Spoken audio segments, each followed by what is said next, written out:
All right, so we're talking about Rocky. Yeah, Rocky 1. How many times have you seen this movie? Honestly, I think I've seen this movie twice. Oh, okay. I thought this was a movie you watched like No, a I ton. think I watched this film once when I was a young kid, Okay. and then once for this podcast. That was it. Really? I don't remember watching it like in between. But you just told me a story about the Oh, box yes. set at your house. My that dad, stuck in your mind. he had this box set of the Rocky films. This was when I was a kid, so there weren't that many of them. But it was Rocky, Rocky 2, Rocky 3, and Rocky 4. But the labels on the DVDs that I remember was Rocky, Rocky, Rocky, and Rocky 4. It's just I do not remember why that was the case. my headcanon just loves the thought that they just thought you have to have Rocky 3 times. Do away with 2 and 3. I don't know if it was some weird boxing or if it Like was on the something side? weird like that. It was on the side. And it might have just been me misreading it as like a little kid. I feel like it was that one. This one? I feel like it was that one. There's 5 in this one. See, I was a little kid though. I was a little kid. But It's what I remember. Yeah, but you religiously like saw this box. I did. Like you Well, you because it was saw like it. it was like in this little. We had an entryway, like a storage room, and we had like this like bookshelf that we put DVDs on. And I remember because it was box set and it stood out. It was one of the only ones on the shelf, and so I would see it. And as a little kid, I'd be like Rocky, Rocky, Rocky, and Rocky 4. And that would just play in my head. So I have crazy. no idea why that would play in my head. I think I was like, I don't know. I had to have been like 5 or 6, maybe. I was real young. And that was like my main introduction to it. It was like, oh yeah, that box set that's there on the bookshelf.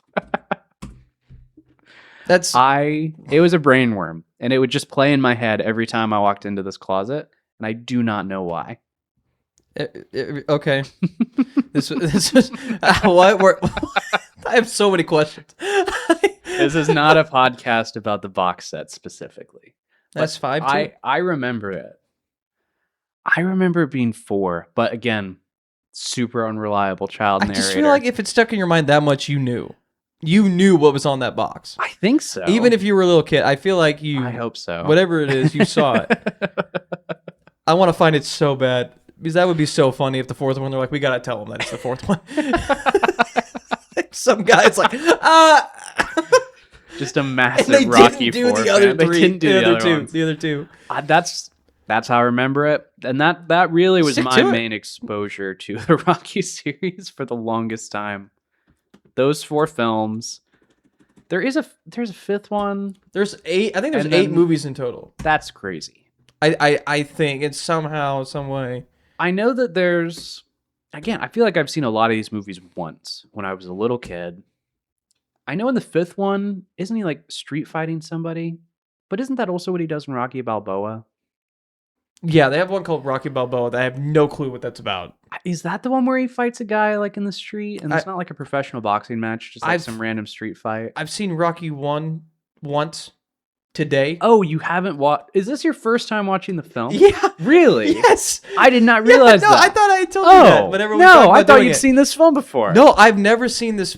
We've talked about Rocky 4 because that's the Cold War one, right? Cold War, yes. That's the one with the Russian and Apollo Creed. Rocky Rest in peace. 4 is probably the most interesting one because it's absurd and it's over the top and it throws itself right into the middle of the Cold War. Yeah. Rocky 1 through 3 are pretty standard boxing movies. Standard. They're just not Cold War politics movies disguised as boxing films, is what I'm trying to say.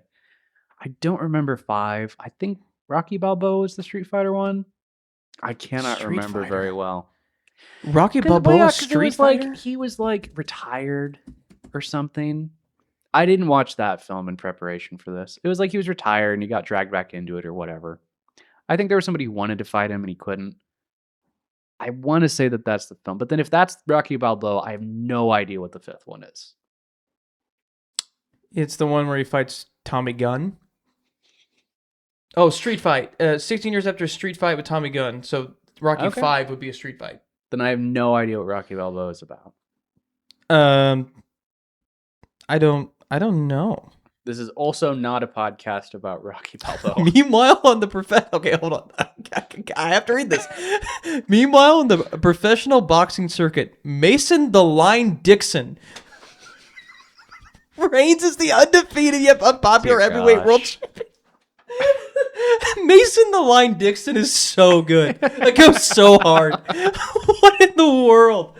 Oh man, I love these movies. I know I've watched the first one and know one thing about the sixth one, and that's Mason the Line Dixon. And I'm hooked. I'm hooked.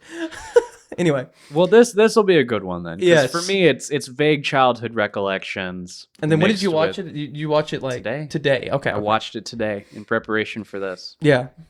I thought for some reason you had seen it multiple times. Like the way that you would like, oh yeah, my dad had it at home. Like we should talk about Rocky. That'd be really cool. Yeah. Well, I think he had like a poster of it too. Like it was a big deal. I remember it being a big deal.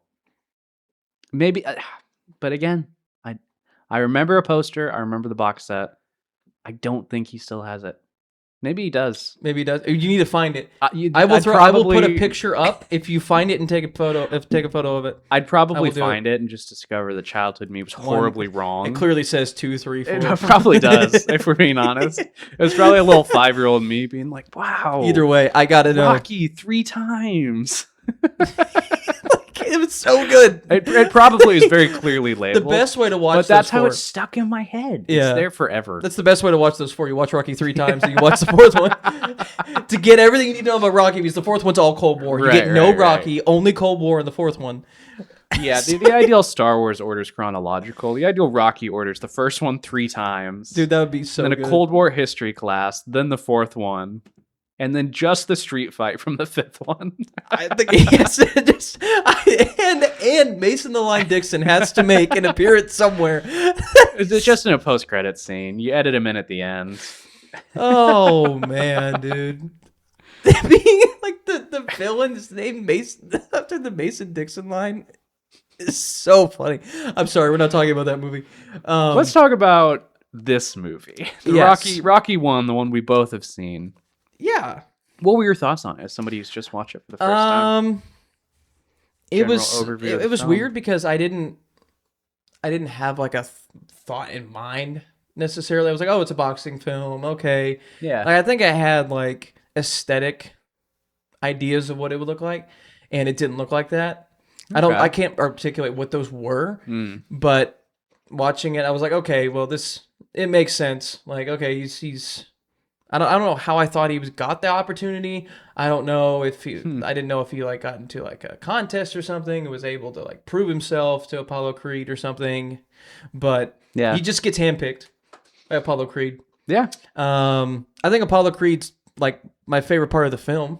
Okay. How so?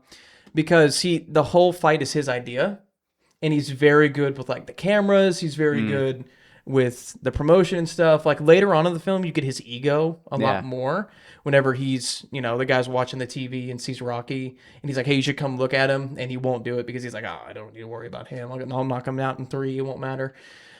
But near the beginning, it's like he's literally what drives the plot forward. They have to find another fighter, and he wants this guy. He wants the Southpaw from Philadelphia. So I don't know. I have thoughts on Rocky. I did not think Rocky was going to have this backstory, and I didn't think Rocky was going to act like this. What were your expectations going in? I don't know. Like I just you had no expectations. I had nothing. Blank slate. I knew it was a boxing film, and I knew he lost. Okay. And for some reason, I thought he lost in like just a beatdown. Like, and the whole point is that he just kept getting up and getting like just. Like they're just like Apollo Creed's just letting him have it, and he's bloody mess on the floor, and he stands up, which he does multiple times. Like, but to be fair, so does Apollo Creed. Apollo Creed does the same thing in a couple places. Yeah, but I thought like it's like a whole story of like you keep getting up until he literally like gets knocked out or something. Okay. But no, it was split decision. Like they went the full distance, and he barely lost. And at the end, he doesn't even care. So, like, I didn't really know what else to expect from this movie, but I know it's beloved. Like, it's universally beloved. I've never met someone who says they hate Rocky, which is interesting because they let you know this is 1975. they let you know multiple times. But I didn't know that Rocky was a mafia enforcer. Yeah. Like, that's crazy.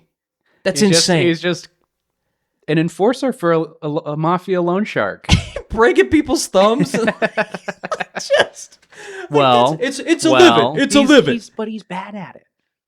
He doesn't want to break people's thumbs. The one time we see him approach somebody, he doesn't break their thumb. The character establishing scene, he doesn't do something bad. Yeah. And you're drawing from that it's a one-time fringe weird occurrence. Okay. Do we care about money? No. If one Nazi is walking down the street and doesn't do something reject that heinous unequivocally. And doesn't do something heinous. No. He's a mafia enforcer who, as we're shown, is a little too soft for it.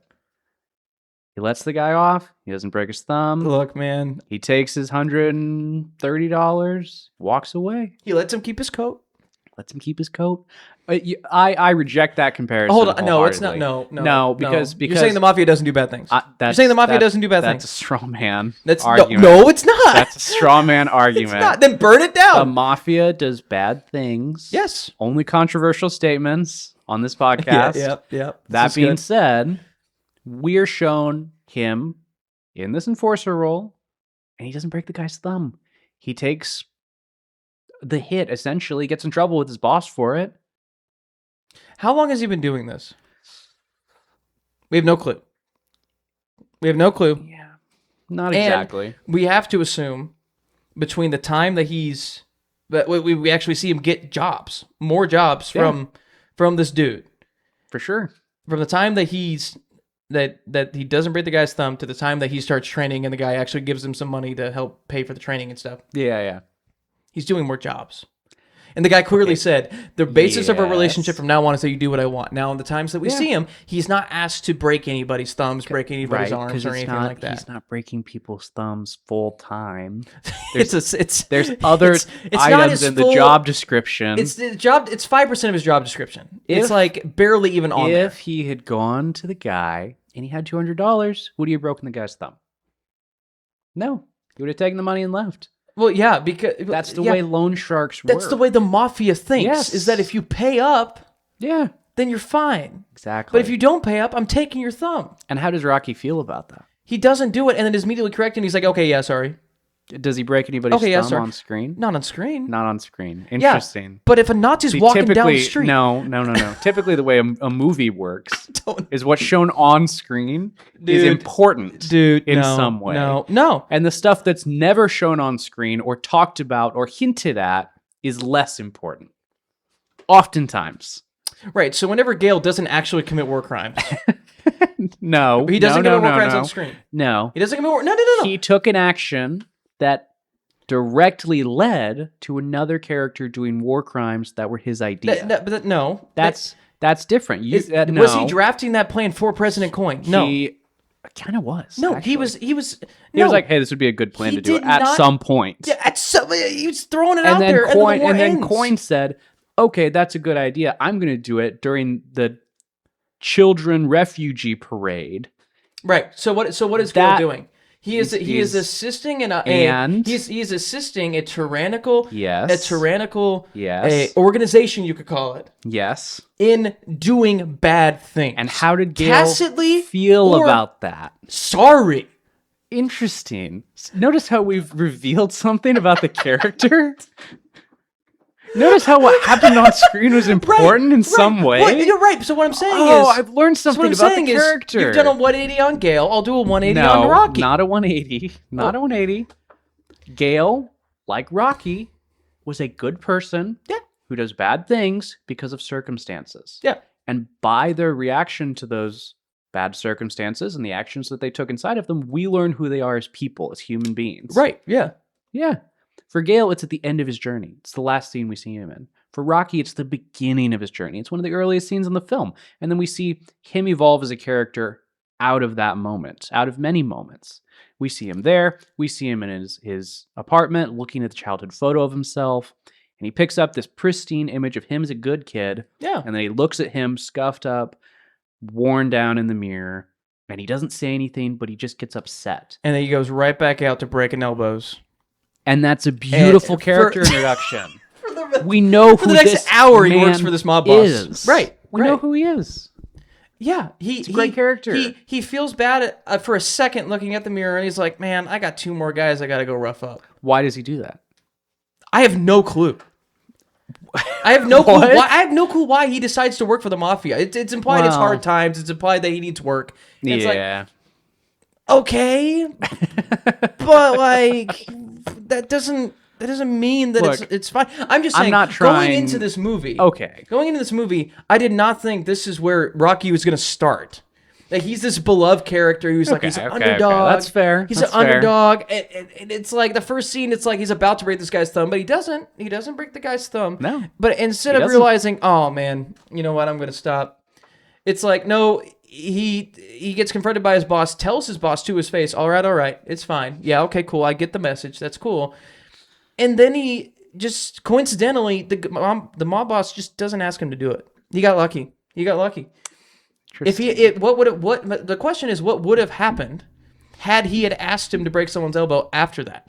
You could make a good argument that he wouldn't do it, but then he just lied to the boss then, which is better than breaking someone's arm. Again, controversially. We do see Rocky in at least one more fight after that scene. Well, yeah, but that one he's supposed to break his ribs or Interesting. Yeah. But now we're getting into the weeds of like murder and war type of situation. Nope. Yeah, we are. No, not in the text. What? Not in the text. It's the same thought though. That breaking a guy's elbow, like trying to get money out of him, and then going to a fight you guys both agreed to with set terms, set rules. At the set time, it's more ethical. Like, right, which is how we view war, is the same way. If you go and shoot someone in the head on the street, and then you go to war, there's a psychological undertone that it's like, oh, we're going to go fight a war. That's still not great. Yeah, but it's better than sneaking up on somebody and just shooting them because you want their money. Like, okay, this is an intentionally awful moral take. I don't mean this. Okay, he's just saying. But hypothetically, he's throwing it out into the ether. Couldn't someone, a devil's advocate, if you will? Yep. A real Mephistopheles. I don't see one here, but if there were like Mephistopheles and he was sitting here with us at the mic, couldn't one argue that it's really the guy's fault for taking out a loan from the mafia in the first place? Right. Yeah. Well, that's a good commentary. I mean, like you were saying. Rocky and Apollo, they know the terms of the deal going into it. And we're like, oh, that's fair. They know the terms of the deal. But the guy going to the loan shark, he also does know the terms of the deal. You do have to pay the money back, or they probably will send somebody to break your thumb. Yes, yeah. I'm not saying that is my stance. No, but it does reveal that both of them can be victims of a system that they're in. That is more so what I'm trying to say. Yeah. I think you can take that as like a moral stance and victim blame, this poor guy is about to get beat up by the mafia. Like, well, he knew what he's getting into. I think that's good. But I do think it's part of a wider commentary within the film. I think the film is very laser focused on this issue of like class in the United States. What does it look like to really struggle financially? What does it look like to not be able to determine your direction in life due to your financial status? We see that with the guy taking loans from the loan shark. We see the freedom that the loan shark has. He's driven around. He wears nicer clothes. He talks to people very authoritatively. He seems weaker than Rocky, but he bosses them around. We see that with the guys who are putting together the fight, right? A lot of them are out of shape. They're very portly guys. They dress in these clunky, ornate suits. But they decide where the story goes. They drive it forward. Mm-hmm. Rocky, he's poor. He's stuck in a job that he doesn't like, that he finds distasteful, that he finds unethical, but he keeps going back to it because he doesn't seem to have an alternative. He doesn't seem to have any viable alternative skills, any job opportunities. I mean, I presume he could get a job at one of the, like Paulie's place. He could get a job there.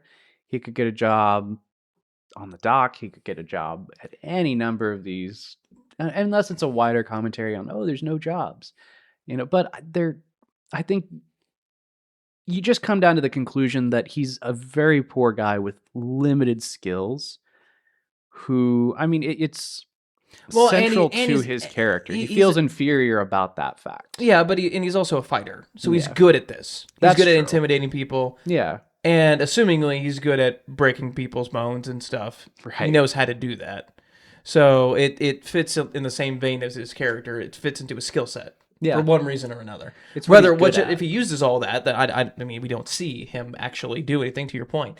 Yeah. But it kind of is in the same vein. So, but there are plenty of scenes in the film, right? Like Mickey calls it a wasted life. Yes. He condemns it. Rocky seems to condemn it as well. He's not satisfied. Mm-hmm. Scenes where he seems happiest are when he's like with Adrian at the pet store, or when he's watching TV with Adrian. Like, it's all the scenes when he's not being brutal. It's all the scenes where he's being himself. The point of the movie is that he's not happy in the ring. Yeah. He doesn't want a rematch. And at the end, he's not thinking about the results. Yeah. He's yelling for his girlfriend, even before he knows that he lost. He doesn't even care. Because he went the distance. He thought that's what he tells Adrian the night before. He's like, if I don't win, if I left there standing tomorrow, then I'll know that I wasn't just some poor boy in Philly. Yeah. And at the end, that's not what he's thinking about. It doesn't even seem like it matters to him. It mattered to him that he went the distance. Yeah. But at the end, it doesn't even seem like that matters to him anymore. Because he realized that it's like, oh, this doesn't matter to me as much as I thought. He's proved enough of it to himself and enough of it to the people that he cares about that now he wants to be with the people that he cares about. So I think it'd be wrong to take an angle where it's like, Rocky, his situation's totally determined by, class and everything. He clearly has agency. It's just that class is a driving factor in who he is as a person, in the environment that he finds himself in. I mean, like we said, there are other jobs. It's just what he's good at. It's where he's ended up. He doesn't seem happy with it. Mickey doesn't seem happy with it. When he has an interesting relationship with the mob boss, he does. Like, it's weirdly endearing whenever he gives him money for the training. Yeah. It's very strange. But because I thought it could be a thing of like, okay, he's going to ask for a favor later. And he never does. No. He just straight up gives him the money. He's just benevolent. Which was also crazy that he let Mickey be his manager and his trainer. Yeah. That scene felt so weird to me. Which scene? Whenever Mickey comes over to the apartment, it was like, hey, I always believed in you. Oh, that's the kind whole of a film. weird. I know. I love that scene. But the fact that he lets him do it. Yeah. It reveals that, Rocky's kind of like I don't know. He needs somebody and he needs people who around him and stuff. Yeah. But it's like Mickey was horrible to him. He was. Just horrible. And like all you see is these interactions with him, and then he does a complete 180. And it's like that. I mean, that just seems. I mean, that's just maybe that shows how desperate he is. But like, I liked the scene where Mickey's at his apartment and Rocky just yells at him, and you get the sense that Mickey, he complains that he's past his prime. Rocky complains that he's never had a prime, and so it's a good dynamic between the two guys where they're both bitter in different ways, and they both realize through this opportunity that they can do something meaningful, that they can rise to the occasion, that they. Mickey condemns Rocky for living a wasted life, but I think Mickey also kind of feels that he's wasted his a little bit. I don't think he's happy with where he's ended up either. I think their confrontation where Rocky pours out his feelings, it's an opportunity for intimacy. And he's pouring it out via aggression, just shouting, even when Mickey isn't there. But really, he's opening up. It's how he feels about his life. It's how he feels about his circumstances. And I think it's nice that, Mickey walks away and then Rocky runs out, and the shot is really beautiful where it hangs back from the camera. You just see him run, and he's real tiny on the screen, and they exchange words you don't hear. And then Rocky runs back, and they're training the next time you see him. Yeah. It's well done, I think, in showing the fact that they're very similar people. I think with the arc that they give Rocky in the long run of these movies where he becomes a trainer in films I haven't seen, I think that it makes sense for his character to end up in a place like that. Yeah, and maybe it's whenever I was watching this movie, I kept thinking everyone around him is motivated by greed. Apollo Creed's motivated by greed. Yeah. Mickey's motivated by greed. When that scene, I'm thinking that he realizes he should have been nicer to Rocky, and it's about money. Paulie is motivated by money whenever he has him Yes, he advertise his business is. on the back of his robe. And so whenever I view, again, going into this movie and seeing how people react to Rocky's new opportunity, everyone comes around whenever he starts to actually have upward mobility. Yeah. And so I don't know what the movie is trying to say about greed, because is all of that a facade? Because Rocky, even to some degree, is motivated by selfishness because he wants to make something out of himself. The money doesn't really seem to be that big of a deal for him, because his eyes don't go really super wide whenever he says the years he's going to get 150K. Yeah. But he's still doing it for some selfish reasons. And so is it for every character it's all a facade? That for Paulie, the greed is a facade. Mickey, it's a facade, and he really wants to just train somebody because he feels like he wasted his prime a little bit, and he has an opportunity to help somebody else enter into their prime, and then Rocky's trying to enter into that and prove that he is somebody. Yeah. Or is it that everyone's motive, like Mickey and Paulie specifically, because Paulie's an absolute jerk. Yeah. He is horrible literally the whole time until he lets Adrian into the ring. Like, the entire time, he's Until just the very end literally of the very film. end, whenever he lets his sister go in. Like, so like for him, I think it's just greed. And at the very end, okay, maybe, I don't know. We don't see him again, but maybe. But with Mickey specifically, it's a little bit more complicated because that scene, I immediately read he's greedy. Mickey's taking advantage of the situation because for 6 years, he kept, and maybe it's it's tough love. That's not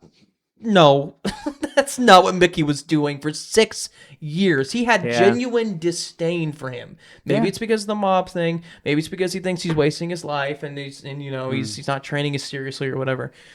But I read that as greed up until Mickey leaves and Rocky blows up and then he chases after him. Yeah. And that was more of Rocky though. And I still felt like Mickey just was like, okay, I got him. Like, Rocky going down, it's like, okay, he's coming from a place of pain, of hurt, of needing somebody because no one's ever helped him before. And so that was really revealing for Rocky, but for Mickey, it's still, after that scene, it took more scenes for me to be like, okay, maybe Mickey likes him. Yeah. Maybe.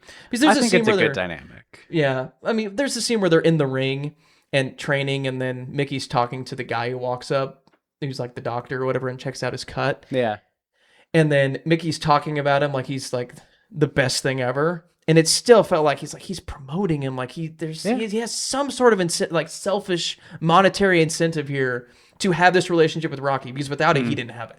Yeah. He didn't care. So maybe that was just my impression. I think one of the things that, or I guess the way that I read it, is more just that the characters, they all exist in this state of desperation. Right, like Adrian's stuck at a job that she hates, and she has to, do everything her manager orders her to do, whether she likes it or not. Paulie's shown to be very poor. He's in a job he presumably doesn't enjoy. He wants to make more money. Rocky's dissatisfied with his place in life. The guy we see take the loan, he's obviously financially desperate. Even the loan shark, he has a reputation to maintain. He's desperate to maintain that.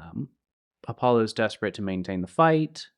He wants to have this big, American bicentennial boxing match.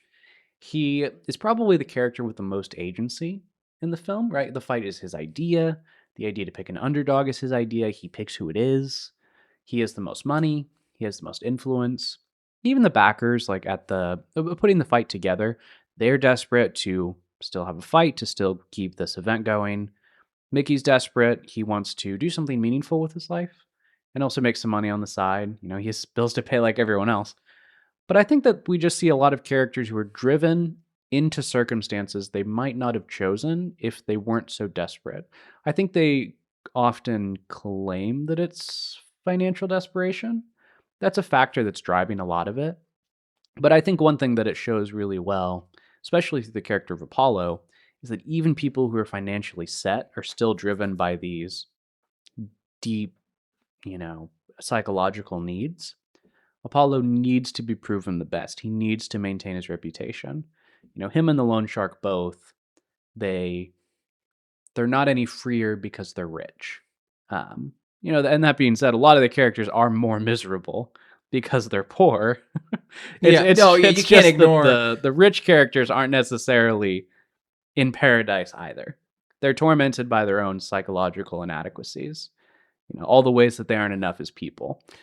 Yeah, and that's a movies. We do this with the movies a lot. Whenever people are in desperate situations and then they do things that are like objectively bad, we sometimes subconsciously I give people a pass in movies specifically. Yeah, but I know if I knew someone was doing something like this in real life, I'd be like, oh, he's a terrible person trying to take advantage of this guy who just got an opportunity because now he's starting to be somebody. So it's like in movies, I guess, and maybe that's just the way movies work, is that you see people in desperate situations, and so you just kind of excuse a lot of it. Yeah. A lot of heroes that you see in movies are doing things that aren't great. Either they're even if they just have things like, they're drinking a lot, or like even some heroes, like they lash out, like they're angry drunks, or they're in occupations that they otherwise wouldn't be in, like we talked about. Yeah. And it's like you kind of just excuse it. But if I knew that there was a guy down the street doing that, I wouldn't excuse it. No. You know what I mean? Yeah. So I don't know. In this situation, it was shy away from it in real life. Yeah, but we're more willing to embrace it vicariously. But the problem was everybody was doing it. Yeah. In this movie, so it was like Polly's acting like a jerk. Mickey's kind of doing this. Rocky is maybe breaking people's bones, and Adrian's just is there, and she's the most wholesome person in this whole thing. A lot of the dialogue does have a very vicious quality to it. Well, characters are tearing into each other all the time. The amount of times that people said, "You're in a bad mood, I'm in a bad mood," it was like at least 5 times that very same sentence. Not just "I'm in a bad mood." It was like, "You're in a bad mood, I'm in a bad mood." Yeah. It's like they not only show it, but they say it. It's like all in. It's like permeated throughout the first half of the movie. This is a 2-hour film that is comprised mostly of scenes of 2 people walking around in an apartment shouting at each other.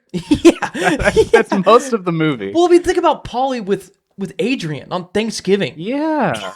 Like that is, dear gosh. or whenever he blows up at them whenever they're watching TV. Yeah, and he's smashing stuff. Like, dude, the whole film just like, kind of has this undercurrent of violence to it. Like in that, like I can't even. It's a boxing Polly. film. I get that. I know, but Polly is. It extends outside the ring. He is the worst person in this movie. He is horrible, like legitimately horrible. We can talk about Rocky. We can talk about even Mickey, who seems a little bit less motivated by the end of the movie. Like he generally believes in Rocky or whatever. Yeah. So Polly's horrible, like just terrible. It's like it could be a lot better. And it's like, is that? I'm not making excuses. Is that due to his economic situation and his the class disparity?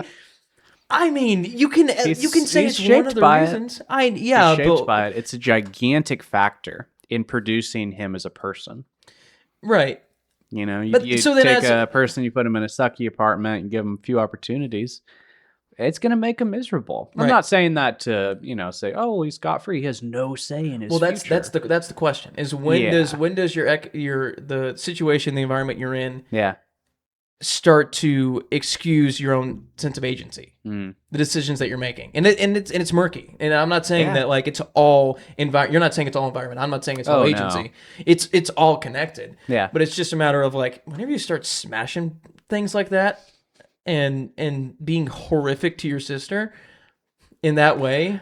Class only serves as a justification for so long. It comes a point. I think we all kind of understand that line most of the time. But it's just, it is making it is a bigger conversation about like all these people are in the same situation. They're in the same area of Philadelphia. Yeah. It's the same economic status and class that they're all in. So they're all kind of looking out for themselves. And then whenever they all come together, that's kind of whenever it starts to get better. So and they huddle around Rocky. Yeah, you could probably read the film through that lens, where separately they don't amount to a whole bunch, but collectively they're able to do really incredible things. Rocky might not have won the fight if he didn't have the support network, if he didn't have, Adrian as a companion who is constantly encouraging him, listening to his fears, and his concerns. He comes to her in events, hey, I don't think I'm going to win the fight. And she's like, well, what are we going to do? So it's collective effort there. Him and Mickey, they have kind of this father-son bond. You get the sense that they're both entering a kind of prime together. Yeah, weirdly. He agrees to help market for Polly, which brings in significant revenue, presumably. I guess, they're just collectively they're able to get this win. It's not Rocky by himself. Rocky by himself was breaking thumbs and living in a dingy apartment, not amounting to too much. I think part of the film, or part of the moral of the film, is that living a life that's meaningful, that's not wasted, is necessarily one where you live in a community, right? You build a community, you maintain relationships. I think you see that with some of the training scenes, when he's running around the community, people are throwing oranges to him, and there's kind of that camaraderie there. I get that's improvised. It's just some shopkeeper on the side of the road throwing something at him during one of the takes. But I think that it plays into that element of the theme. Yeah, right. That it is a collective effort. You see Apollo, he's often with people, but you don't get the sense that they're making him better. He's telling them what to do. He's bossing them around. They're playing into his delusions, or he's flat out ignoring them. Whereas for Rocky, I feel like it's this constant conflict with everyone in a way that somehow makes him better. Yeah. It's like it's the iron sharpening iron rather than just everyone tearing into each other all the time. Yeah, even if the dialogue is kind of a vicious element to it. Yeah, well, it's scrappy, and I think that with this movie you can't ignore the production details. Yes. Of how this movie was made. Like, I know that they're well known. Like, I knew more. I knew more about the production details about this movie than I did about the movie. Movie cost like $1 million and was filmed in under a month. Yeah. Yes. Which is astonishing. And so many setbacks they had to write into the script. Yes. And like real life injuries where, Carl Weathers broke his nose and Sylvester Stallone broke his ribs, the opposite of what happens in the movie and stuff. They print the poster wrong. They printed the poster wrong. And so Rocky has a scene where he points out, like, hey, the poster's wrong. My pants don't look like that. And part of it's just that they literally cannot afford to reprint this poster for the movie. The guy goes, it doesn't matter. They just write it into the scene. Or the robe's too big, and so he's like, this looks a little big. Yes. Or something like that. There's all these elements where he's running around and people are looking at him funny, and it's just because they're filming without permits. He's just running around being filmed out of a van. Yeah. I think that lends some of the power to his performance. You get the sense that it's the character's arc is very one-to-one with the actors. The actor, the director, the writer. Well, and because Stallone, yeah, you get the sense that it's his story as well. Yeah, it's him fighting for recognition, for success, for validation. Well, because he demanded to be the lead role. Yes, and they kept it that low of a budget because the studio was like, okay, you can do that, but they wrote the contract in a way to where they had to keep it under a certain amount before the studio could have any sort of creative decisions. Yeah, and so he wrote it for him. Yes. And that paid off, and it did pay off. And he put his body on the line. He got injured like a ton, and put a lot of his personal I think he put a lot of his personal money into it for certain things, and so yeah, it's a very scrappy movie. And so I think that the scrappy production kind of helped that a ton because it looks like, okay, they shot this in Philadelphia, and they didn't do it the right way, so it looks scrappy. It looks low budget production, and I think that helps it. It is interesting for a film. This says more about the modern film industry, I think. But for a film that's so cheaply made, they do a lot. I mean, just visually, the way the film's shot, the scene compositions. It's not just the characters always standing in the center of the screen so he can be clipped for a TikTok edit. Like I mentioned the scene earlier where Rocky runs out of his house and he runs over to Mickey. The way they film the fight, even just some of I think the visual language of the film. A lot of this movie is the characters sitting around watching stuff happen on TV. They're watching the news. They're watching Rocky on the news. They're watching, Apollo Creed is watching Rocky on the news. It says a lot about the world. It's lived at the street level, but a lot of it's experienced through media, especially news media. That's kind of how the characters shape their perceptions of the world and of one another, especially between Apollo and Rocky. Their dynamic is, it culminates in this face-to-face interaction, but it's shaped largely by these media interviews and TV scenes more than anything. Well, and I thought it was after the media interview between Rocky's there and Apollo's there, I was craving like their face-to-face interaction. Yeah. Because in the ring, it's not the first time they meet, and I was really wishing they had a scene where like you could see the class differences between Apollo and Rocky, and like who holds the cards here, what Apollo, like if he has visible disdain for Rocky, or if he really is like, hey, I'm doing you a really big favor here, because I think it's Apollo's manager or one of his guys with him is like, this guy doesn't think it's a show. He thinks this is an actual fight. He thinks it's a fight. And so that's not something that was spoken about beforehand. And so after seeing the end of the movie, like I get why they didn't do it. But at first I was like, man, I really wish you could see them in the same room and like just their normal clothes, Right. like talking business, talking about the fight or whatever, and just seeing how Apollo views Rocky and how Rocky reacts to seeing this legend in person. You know, It's true. but I think the way that they did it was perfect. I think the comparisons between them stand out. I do think a scene In the between walkouts. them, it would have worked well. Yeah, But I liked it. I liked Yes, the way that yeah. they, they have them both in their own respective corners, so to speak. They have them in their zones, in their apartments or their offices, with their business people or with their friends and mentors. I think it paints it effectively. I think it shows a world where class is influential but not determinative. It's not the only factor that goes into a person, but it is a huge one. Yeah, I like the conflict between them. I think it's really well done. I do too. Because I mean, you never see Yeah. it. You don't see it, but it's there. Yes, You know it's there because it's the distinctions between the two. it manages to elevate the film from just a boxing film to a film about struggle, about perseverance, about class, about endurance for the sake of proving yourself, for self-realization, for community. It says a whole lot. It's a rags to riches story. It's a story about the American dream. It's an intensely patriotic movie in a sense. Yes. Apollo comes in and he's wearing, the Uncle Sam, George Washington, America costume. They're doing it for the bicentennial. Yes. It happens on a big anniversary, the bicentennial. I mean, yeah, it's a sports film that manages to say a whole bunch about life, not just sports. It's something I've seen sports films attempt to do and fail at Yes. often. Yeah. I think it's striking how effectively Rocky does that. Well, do you think that was due to the budget limitations? The best thing, the only thing they could do is have characters sitting and talking in a room. Oh yeah, I think that went a long way for the film. I think so too. It was either nice way, it to- would have been the right choice, to but I force think that intimacy between the characters. yeah, and I think that with a big budget, they would have tried to force other things to happen Yeah. because you have the money. I mean, they were definitely saving all their money for the fight at the end, surely, right?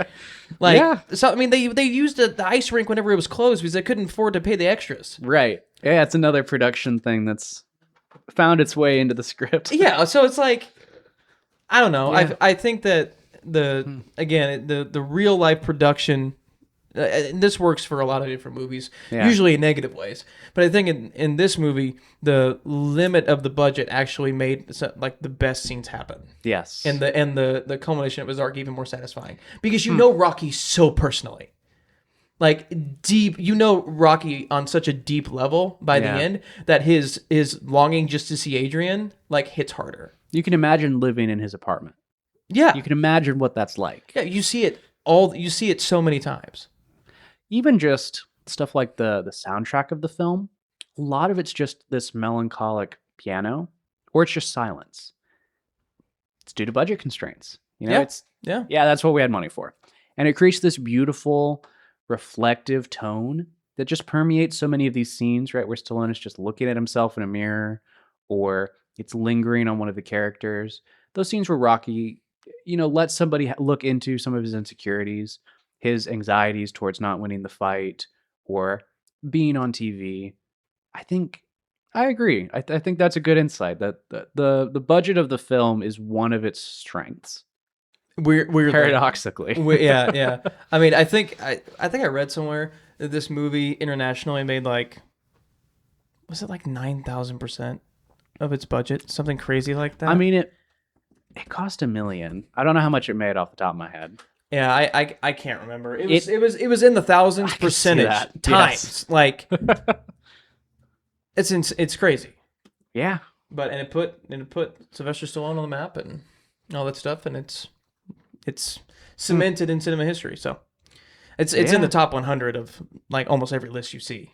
You know, not just in sports. I think films. it deserves it too, which is crazy. Yeah. No, I agree. Now again, this movie, it was made in 1975. Yes. So again, I'm getting hit with no pun intended, left hooks and right hooks as I'm watching this movie, and seeing Rocky interact with Adrian. Let's talk about that. Yeah, please, because he is a creep. He is. First of all, this is a small thing. Yes. He walks into the store, talks to Adrian, and goes to leave, and he has the turtle food.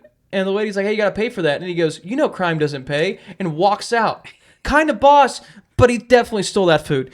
Anyway, we're going to move on. But, okay. But important thing, he stole it, yes, because he didn't have money, but also because he saw that the shop owner was being belittling to Adrian. That was an element in the stealing the food. Okay. It's a component. It's the subtext. Okay. No, that's fine. The subtext that's in fine. the text. We're just excusing everything now. Not excusing everything. No, that's fine. No, I think, look, as long as you have an excuse for it. The beauty of the film and the complexity of the character is these tensions. Okay. These tensions between wanting to do the right thing and working as a mafia enforcer. Wanting to treat other people well and stealing food because you're poor, but you're able to justify it because the other person was kind of a jerk.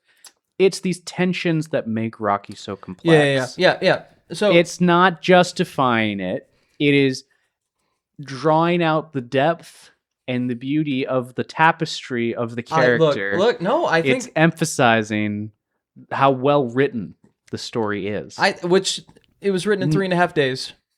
Yes, which is astonishing. Yeah, they made changes. The movie ended differently and stuff like that. But anyway, I mean, it's incredible. He watches a fight and he's like, "I'm going to write a script," and does it, and then he goes and sells it and makes the movie. Like it's crazy. It's impressive. I'm not saying to steal food from your local pet store. It's not what I'm saying. No, I think it's what I'm saying is that the psychology of somebody who could do that and brag about it to the store owner as he's walking out with the food is interesting. Yeah, I'd like to see how you manage this next one. Yes. So anyway, I'm watching this movie. Not defending this one. I'm watching this movie. It's made 50 years ago. Released 50 years ago, as of like a few days ago. And he is a creep to her in the store, to be clear. Like the whole point is that she's giving nobody any signals about how she's actually feeling. She's very shy. You can tell she like likes Rocky on like a base level, and she's like kind of interested or whatever. And then he just like keeps talking to her, and is like just won't stop talking to her, and so then he eventually leaves, and then Polly brings him over on Thanksgiving, and she has no clue, which is just so crazy. Awful. And then she's like, reasonably, it's Thanksgiving. I'm not going anywhere. Like, I'm making dinner. Like, I've been working on this turkey for so long. And then Polly throws it out the door and then just like belittles her for not finding a man. Like he consistently talks about she's almost 30. She's never going to find a man. He's very belittling towards her and use more. And then his apartment is tough. That is, I know. That was I was taken aback only because I didn't know anything about this movie, and so I'm seeing Rocky Balboa, this dude I've heard about for so long. You know, it's like Rocky is like perseverance and underdog. Like you always root for the underdog. I was not rooting for him in his apartment. I was like, no, there was an underdog there. Yeah, like I wanted Adrian out of that room. She tries to leave, and he won't let her leave. And then his line is, "I want to kiss you. You don't have to kiss me back. but I want to kiss you. It's rough. It is. It is rough. It is. It was literally. I was like, this is so bad. That scene made me uncomfortable as a kid when I Oh, saw it for the first time. yeah. I remember thinking like, that's weird. Yeah. As a little kid watching this scene, it's always struck me as bizarre. You should and take off. uncomfortable. You should take off those glasses. You should take off that hat. Like I don't want to be here. I don't want to go. First of all, she didn't want to go in the apartment at all. Like they go like, and it's almost like the movie knows that he shouldn't be doing what he's doing because she says it like 4 times. I do not want to go in your apartment. I do not want to go in your apartment. And we've just established the fact that Rocky is a very strong, intimidating person. Yep. That's this whole thing. There's a huge power imbalance. Like, I don't like, dude. It was so. And again, all these things that happened that threw me off happened at the beginning of the movie. Yeah. The rest of the movie, like the last half of the movie, it was like, I see why people like this movie. I can see why it's in your top 100. It's a very good film. But then everything from Mickey to Paulie, and then this happens. And I'm like, this is my hero? This is my dude? Dislocates thumbs and then does this? Or breaks thumbs. I don't know. That's tough. My read on the scene is that it's something that's aged very poorly. I see what they were going for. I think it was not executed the best at the time.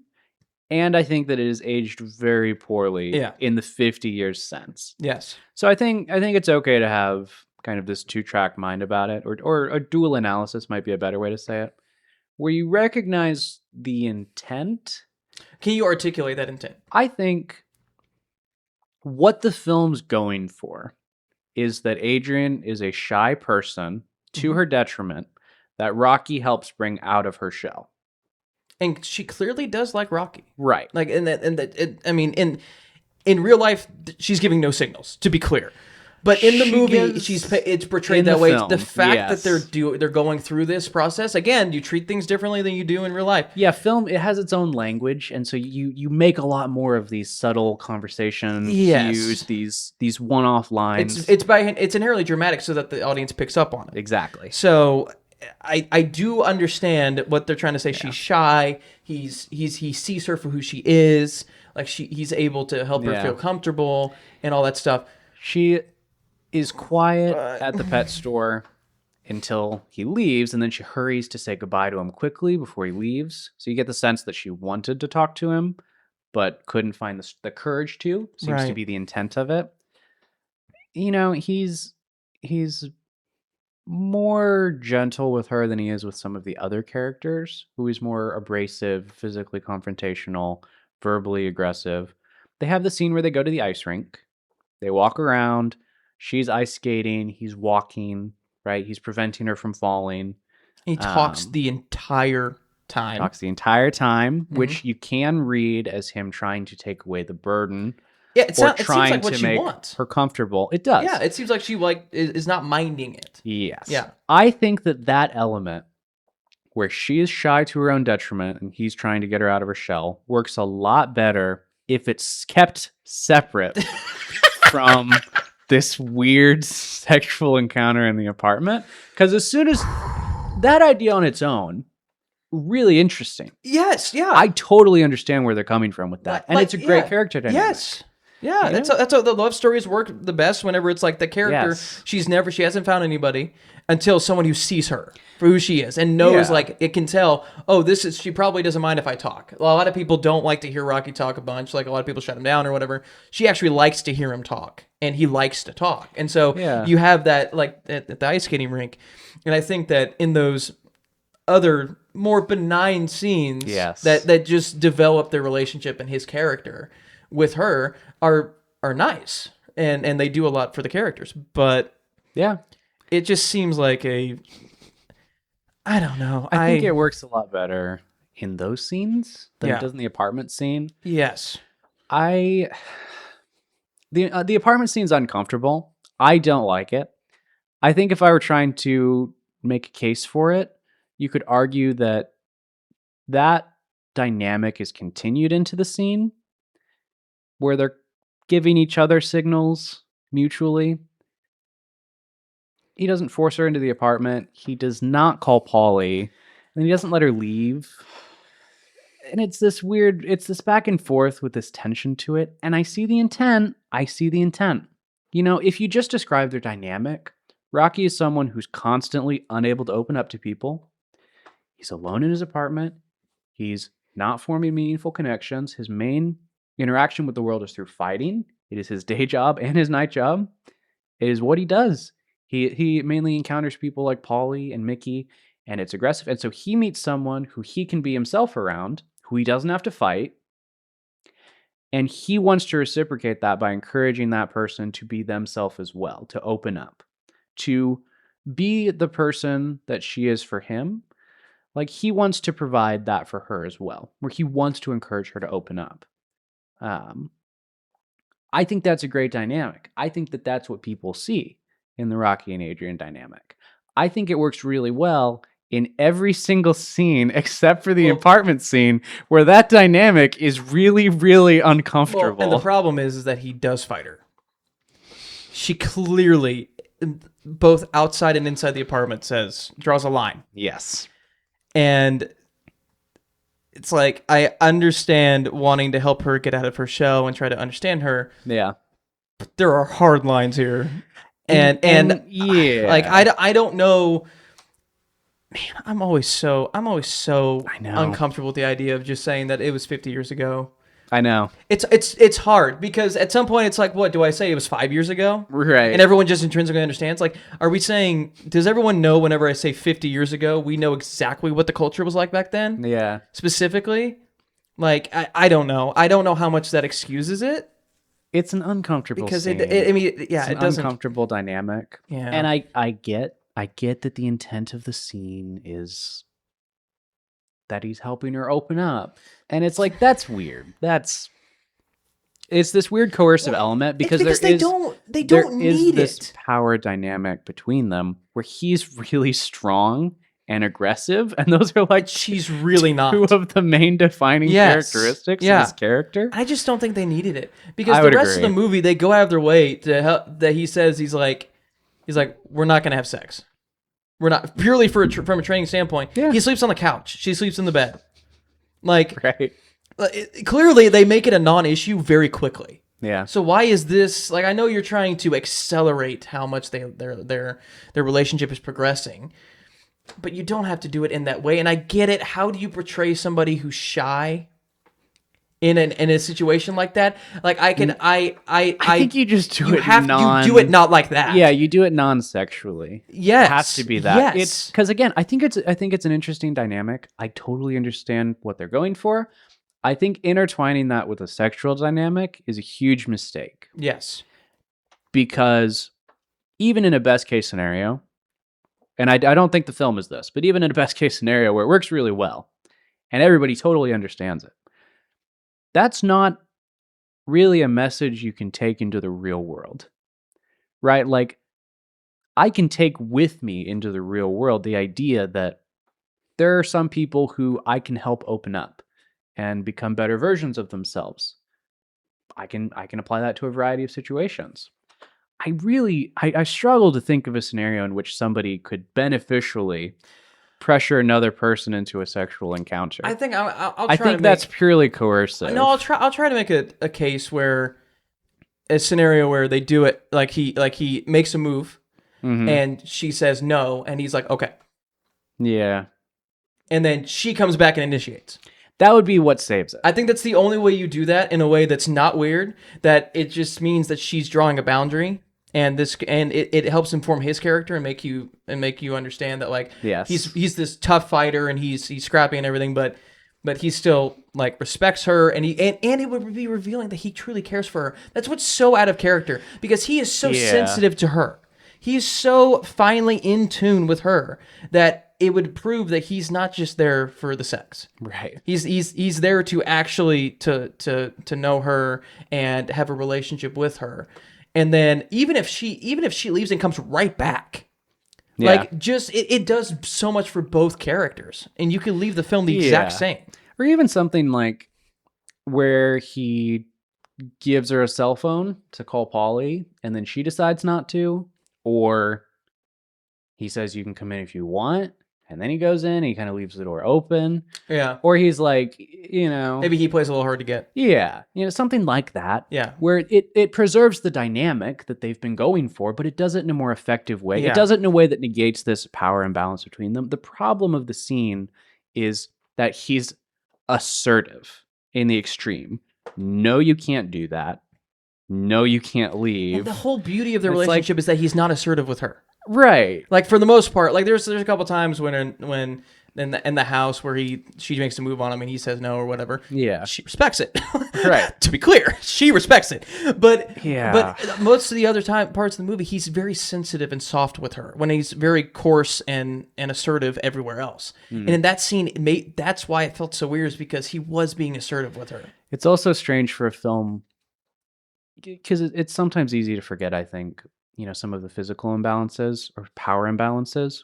You know, sometimes a weaker person, like with the fight managers, a weaker person maintains control over another person because they're richer, Yeah. right? They control the finances.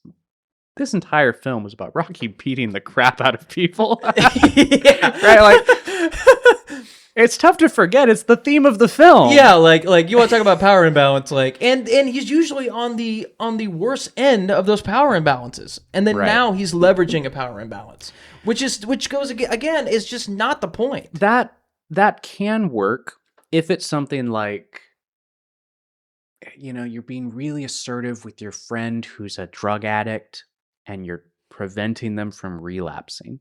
You know, a scene where Rocky is like, yes. no, you can't do that. You're not taking meth again. You know, something like that, where that assertiveness is a good character quality to have. Trait. Yeah.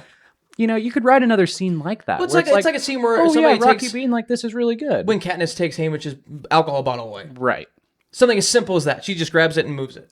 Yeah. Like that's not the same. Right. And it does more to help understand, like, oh, she cares about him, and Yeah. you know, she knows he's better, you know, better than this, whatever. I think you're right. I think it's important to analyze the film, and not like you were saying, not just say like, oh well, it's 50 years ago, but understand what are they going for? What is going wrong here? Yeah. Why is this uncomfortable?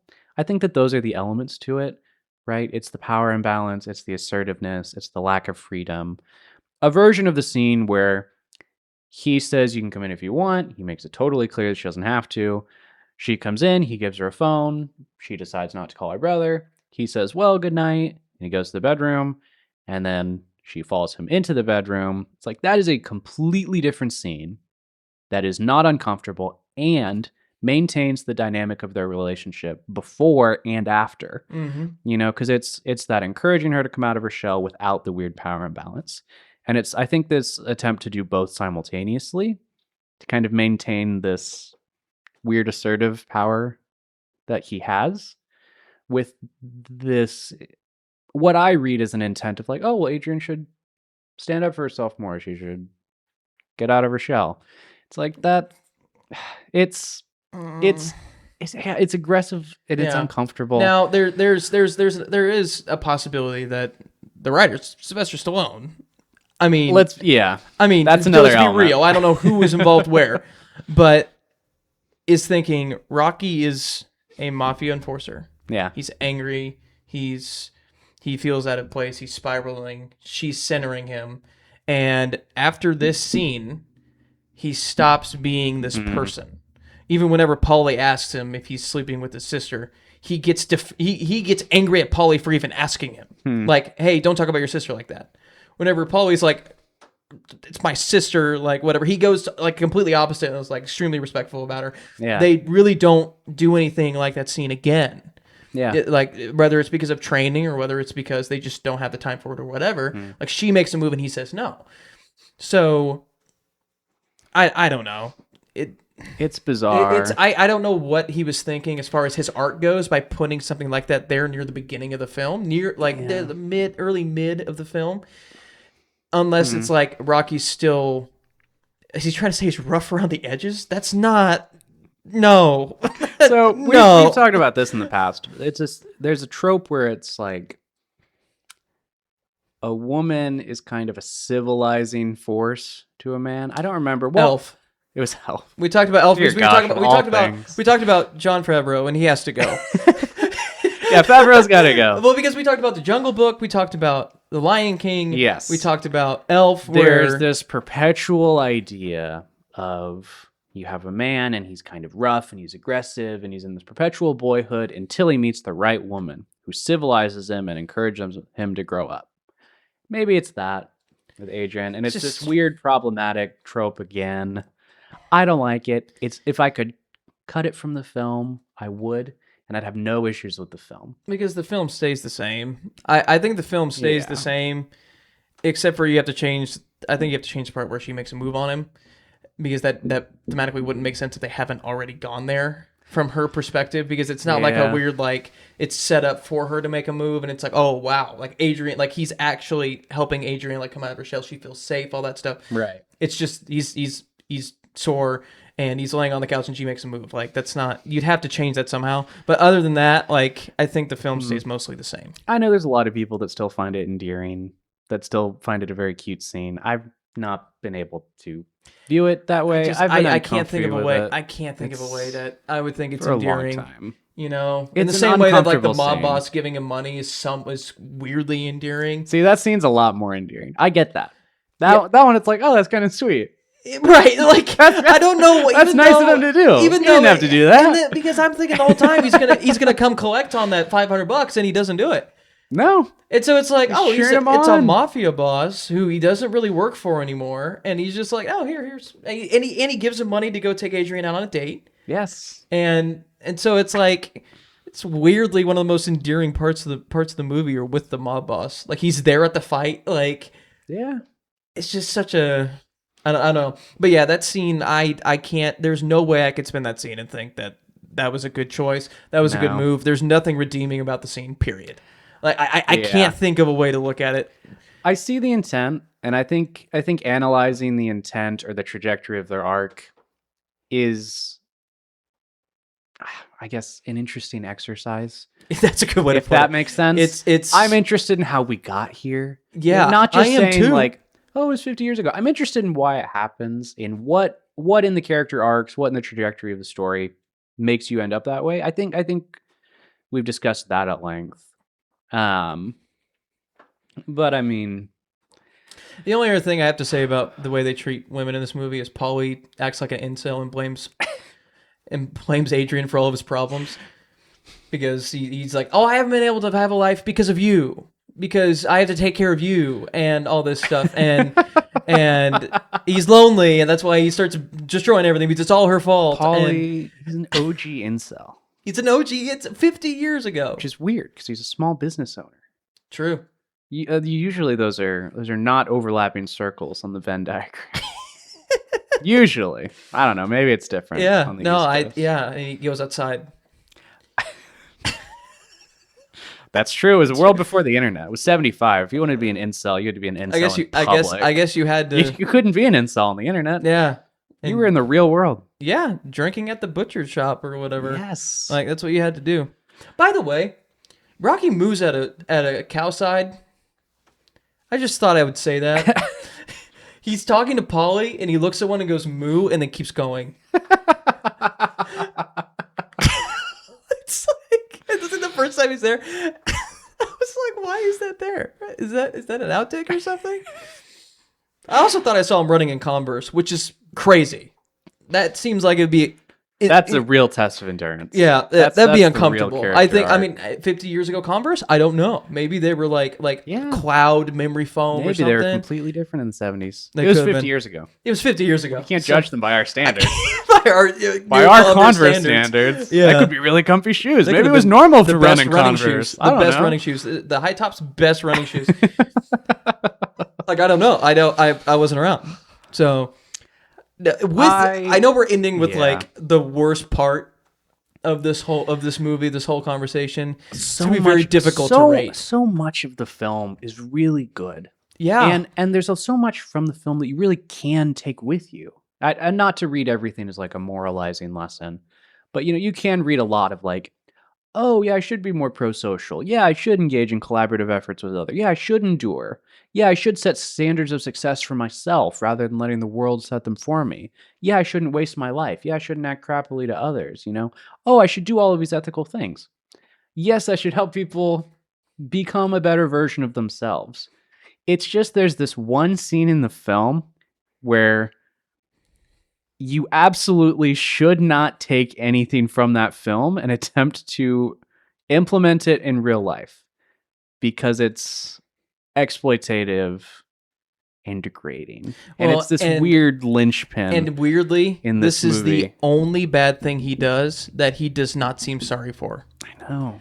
He feels sorry. He seems sorry whenever he goes to try to break the guy's thumb and all that stuff. This is the one time where he's rewarded for doing so, and he doesn't feel weird about it. I don't think that the film treats it as something he should feel sorry for. No, I know. And I don't think Stallone feels that way either. Most likely, this for is being where it honest goes back with to. ourselves. This is where it goes back to the weird 50 years ago thing. Right. Did they think that was a bad scene? No, I don't think so. I don't think they were doing that to make Rocky look bad. Right. So like, whoa, Rocky makes a mistake. Yeah. No, they thought it was a good thing, endearing. It was cute. It was, whatever you want to call it, which is wrong. It is not aged well, and I think that is for the best. But and so that's the thing. Me watching it hit with all of this stuff about this iconic character, culminating with him doing this with Adrian.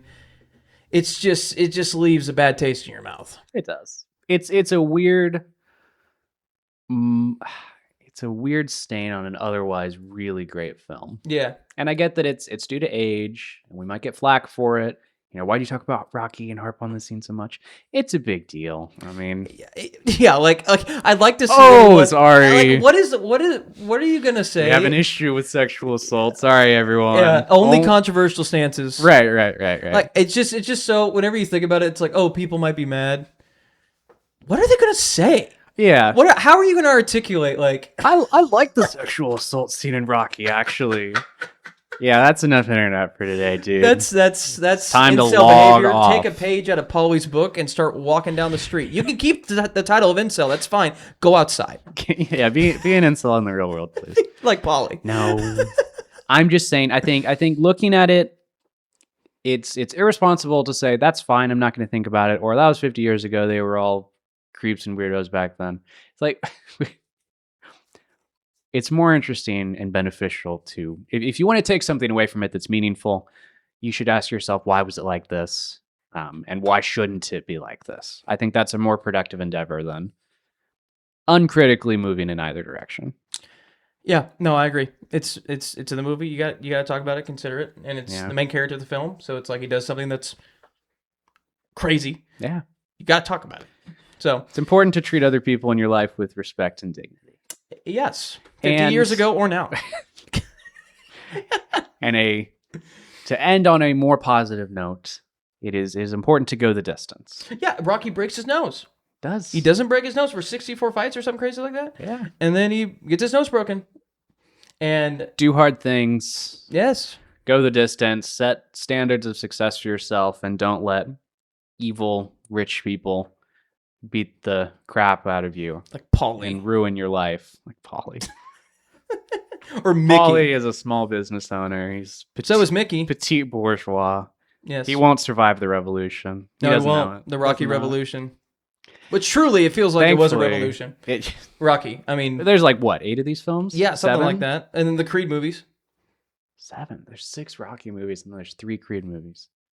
There's 9 of these films. Yeah, not to mention there's documentaries and stuff like that. That's insane. So yeah, I mean it definitely. I mean, I know that Philadelphia, like, it had an insane effect on Philadelphia. Yeah. They have a statue of him and all that stuff. So all in all, it's a good film. What'd you rate it? I find the other ones a little bit more interesting. I like the curious. I like the Cold War element of it. I like Rocky 2 a lot.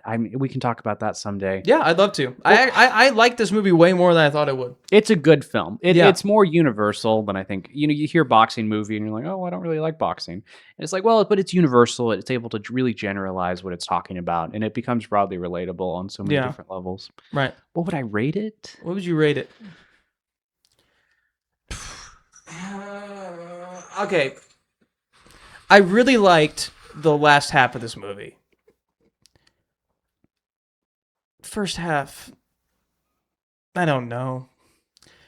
It's that one scene for me. I don't know. Like it's hard for me to root for Rocky. Yeah. With my modern, you want to call it modern, whatever you want to call it.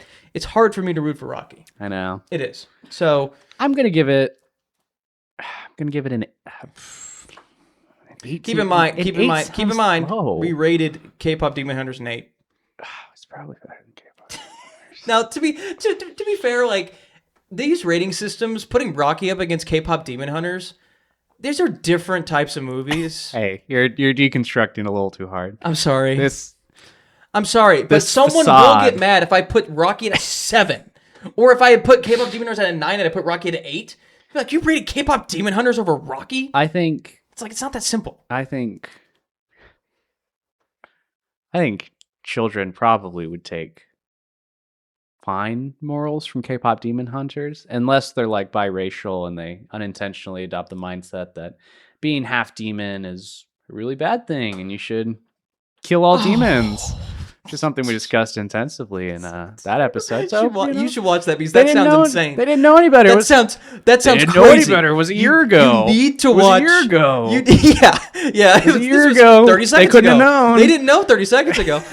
No, yeah, you need to watch the episode because that sounds insane. I think K-pop Demon Hunters is a good film. I think we read a little too much into it. I think that our critiques also stand. Yes, that's what they do. The average child is going to take away good things from the film. It's a good children's film. Everyone should go watch a good children's film. I don't know. I don't want to give this movie an 8. I'm gonna give it an 8. I don't want to. I'll give it an 8. You give it a 9. I don't want to give it a 9. Then give it 8.5. How can I give it an 8.5 and say that it should be on the top 100 movies list? That's your. Am I saying that there's not 99 movies with 9 out of 10 ratings? That seems. There's probably some 10 out of 10s. Wrong. Unless you never give a movie a 10 out of 10. 9 out of 10s, 10 out of 10s.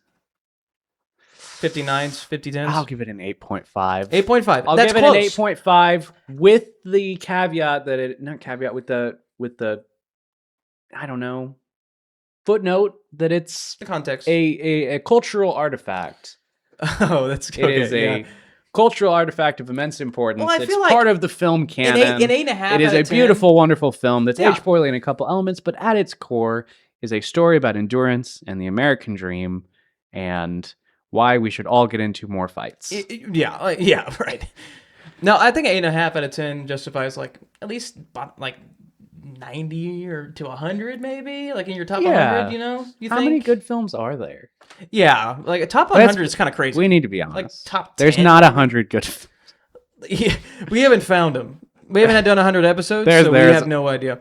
But there's 100 good films probably. But absolutely, we can. There hasn't been a movie we reviewed so far where we were like, this movie sucks. Really? This movie is so terrible. I feel like we tore into Elf a little bit. Yeah, but like that was take Favreau out and we're fine. If you like this video, like and subscribe if you want. That'd be great. Give us some content ideas because we need more movies to review. And we'd like to talk about tell us what these good movies are. We don't know what movies they are. Did you put in year 100? Right. Drop a list of your 100 favorite films down in the comments below. Please. And you can do 10 separate comments with like top 10, top 100, or 90 through 100, 80 through. Anyway, thank you for watching.